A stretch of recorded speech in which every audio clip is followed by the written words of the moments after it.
UP की राजनीति में इंडी गठबंधन बिखरने की कगार पर है।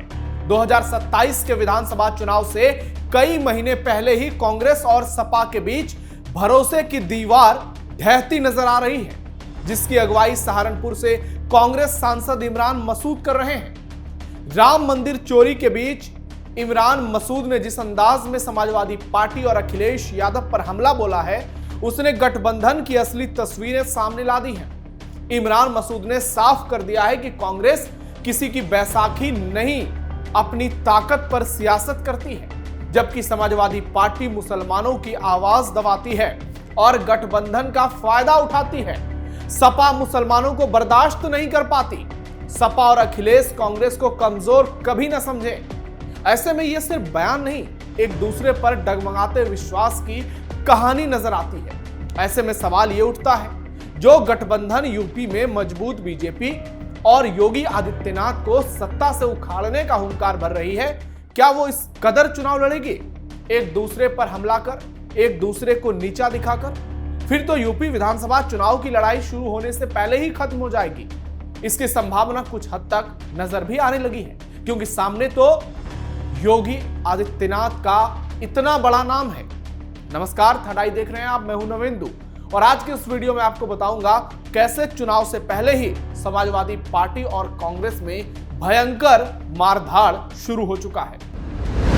सपा कांग्रेस में फिर भयंकर लड़ाई। इमरान मसूद ने अखिलेश को धोया। यूपी चुनाव से पहले टूटा गठबंधन।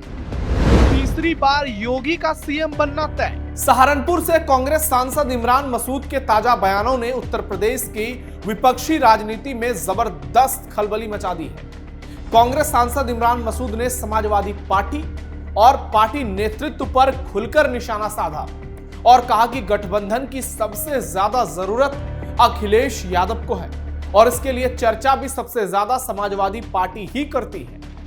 कांग्रेस सांसद के मुताबिक 2024 के लोकसभा चुनाव में कांग्रेस के चलते समाजवादी पार्टी 37 सीटों पर जीत दर्ज कर पाई।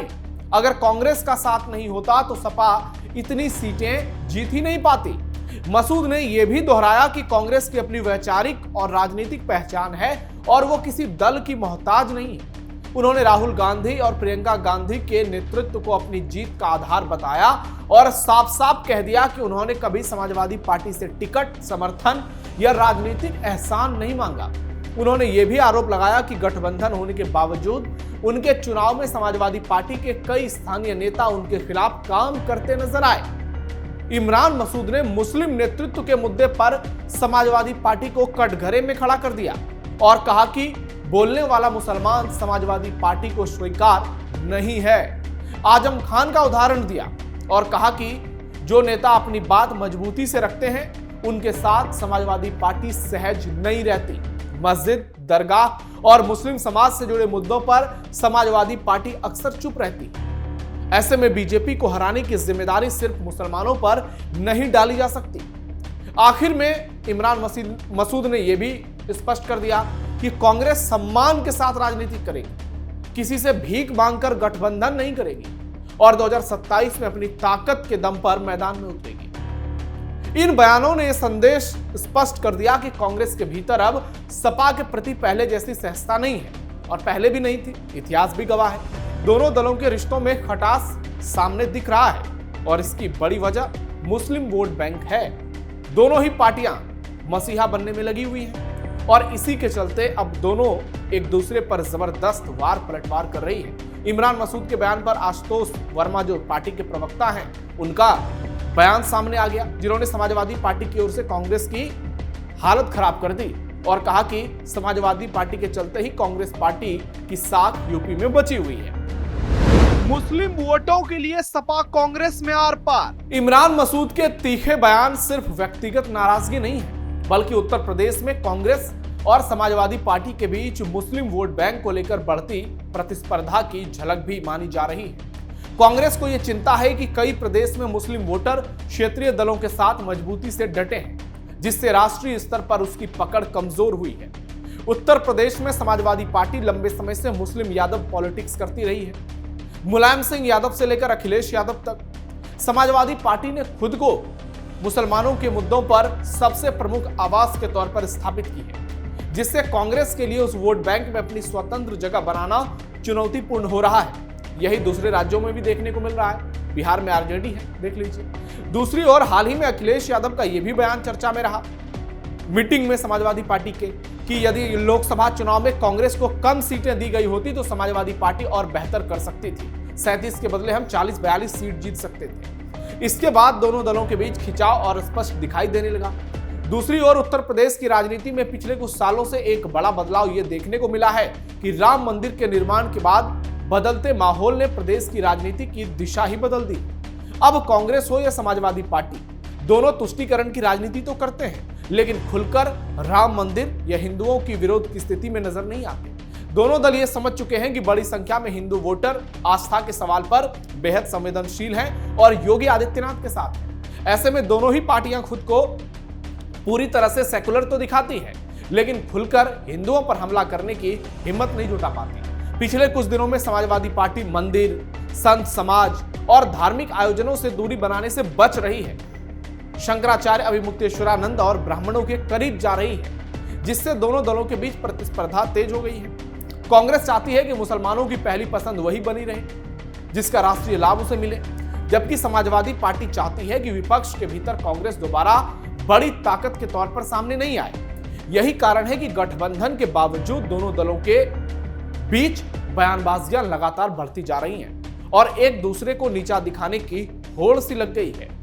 यानी इसका स्पष्ट तौर पर यही निष्कर्ष निकलता है कि मुसलमान वोटों को लेकर ही ये दोनों पार्टी एक दूसरे पर इतनी टिप्पणियां कर रही हैं, क्योंकि दोनों को लग रहा है हिंदू वोट तो वैसे भी नहीं मिल रहा है।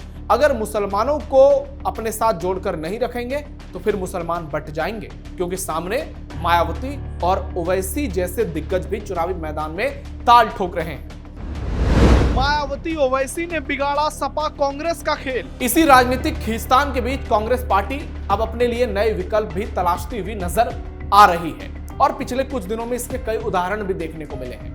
यूपी चुनाव से पहले राजनीतिक गलियारों में यह चर्चा लगातार हो रही है कि कांग्रेस मायावती की बीएसपी के साथ संभावित राजनीतिक संभावनाओं को भी पूरी तरह से खारिज नहीं कर रही। कांग्रेस के कई नेता हाल के दिनों में मायावती आवास के चक्कर लगाते नजर आए हैं। इसी बीच एक और चुनौती दोनों ही पार्टियों के सामने है, सपा और कांग्रेस के सामने, मुस्लिम वोटों का बिखराव। अगर कुछ इलाके में असदुद्दीन ओवैसी की पार्टी अपनी स्थिति को मजबूत करती है तो विपक्षी वोटों का समीकरण और जटिल हो सकता है, जैसा कि बिहार के सीमांचल में देखने को मिला।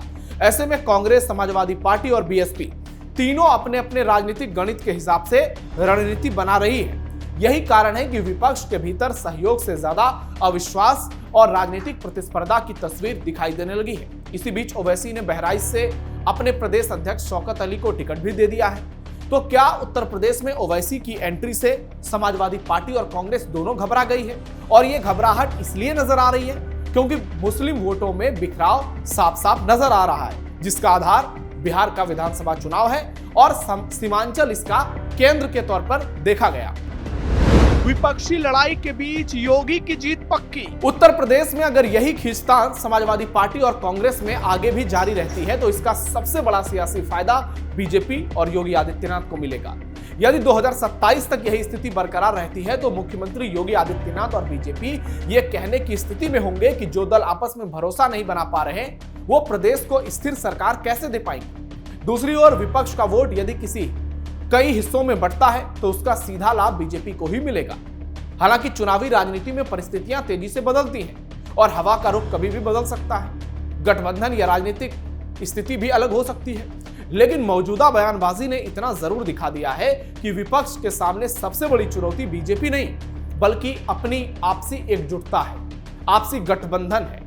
यदि कांग्रेस और समाजवादी पार्टी समय रहते अपने मतभेदों को कंट्रोल नहीं कर पाती है तो 2027 का चुनाव विपक्ष के लिए और कठिन हो जाएगा। वहीं यदि वो एक साथ रणनीति बनाने में सफल होते हैं तो मुकाबला निश्चित तौर पर थोड़ा दिलचस्प नजर जरूर आएगा। लेकिन इतना तो जरूर है कि रेस में योगी आदित्यनाथ काफी आगे दिख रहे हैं। फिलहाल इमरान मसूद के बयानों ने इतना तो स्पष्ट कर ही दिया है कि उत्तर प्रदेश की विपक्षी राजनीति में अंदरूनी संघर्ष अब खुलकर सामने आ गया है और आने वाले महीनों में यही टकराव चुनावी रणनीति का सबसे बड़ा विषय बन सकता है।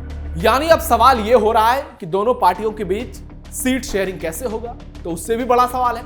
पहले गठबंधन होगा कि नहीं, क्योंकि समाजवादी पार्टी ने कह दिया है कि कांग्रेस पार्टी को जरूरत से ज्यादा सीटें नहीं दी जाएंगी, जबकि कांग्रेस आधी सीटों का दावा कर रही है। यानी जो हार बिहार में था वही यूपी में देखने को मिल रहा है और इंडी गठबंधन में आपस में जबरदस्त लड़ाई नजर आ रही है। इमरान मसूद का बयान और उस पर समाजवादी पार्टी के प्रवक्ता आशुतोष वर्मा का पलटवार ये बताता है कि उत्तर प्रदेश में झुकने के लिए कोई भी पार्टी तैयार नहीं है और इस बीच ओवैसी और मायावती भी मैदान में है। यानी योगी आदित्यनाथ की राह आसान होती तो दिख रही है।